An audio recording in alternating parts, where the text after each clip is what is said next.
I'm Haley. I'm Hannah. And I'm Jessica. And today we're going to show you the appropriate use of the sit-to-stand lift.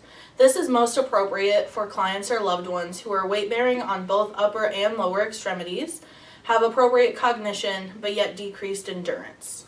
This is also appropriate to use when the client is too unstable for facilitated sit-to-stand transitions, working to increase weight-bearing tolerance, or also moving short distances. Some precautions to look out for would be if the client is in a state of confusion, have brittle bones, and to make sure that you have the correct sling positioning. When putting the sling on the client, there are first steps that you need to look for. So first you need to make sure that all of the seams on the straps are intact and not fraying. So the red seams following here all look good, and then flip sides and make sure that it's okay on both sides. And then make sure that all the seams are properly attached here and then here. And this needs to be done on both sides of the sling. So when putting the sling on the client, you want to make sure that the straps that strap around the torso are at the bottom. So you place the sling behind the client, ensuring that the straps are coming forward, and then have them sit back. And then grab the straps and then fasten the clasp.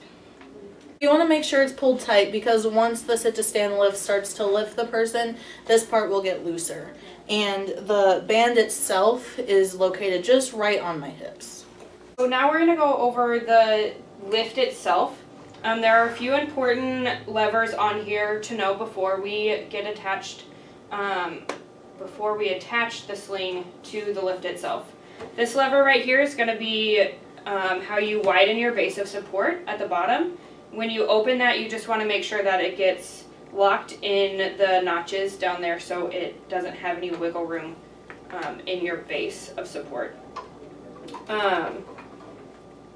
This lever right here, it has an open and closed way of moving it. In order to raise the lift up, you want to make sure that this notch is over to the closed side. You'll then grab the handle here and you start pumping up and down to get the lift to raise. And when you're ready for it to lower, you're just going to switch this notch over to the open side to get the lift to lower when you're ready to sit your client in their next position.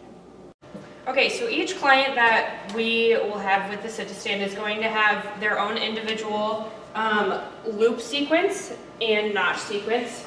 So it could be any one of these notches with any one of the notches on the sit-to-stand. So you just want to make sure you look at the client's folder beforehand to make sure you have the right sequence for that specific client. So you're going to move the sit-to-stand up to the client. They're going to place their feet flat on the black surface down here with their knees touching the knee pad here. For this client here, we use a green and middle notch sequence on both sides. I'm going to be the one using the device. Hannah's going to be the one that is spotting the client. You always want to make sure you have two people for this, one for support and one to run the sit-to-stand. So you want to make sure your lever is on close so you can pump. So she gets to the standing position. You only need to make sure that her bottom clears the chair and she will be standing up high enough for the transfer. So she's clear of the chair, and we're going to just roll her over.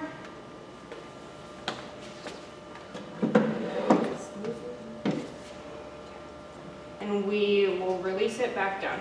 The client can help pull this down. So it's all the way down.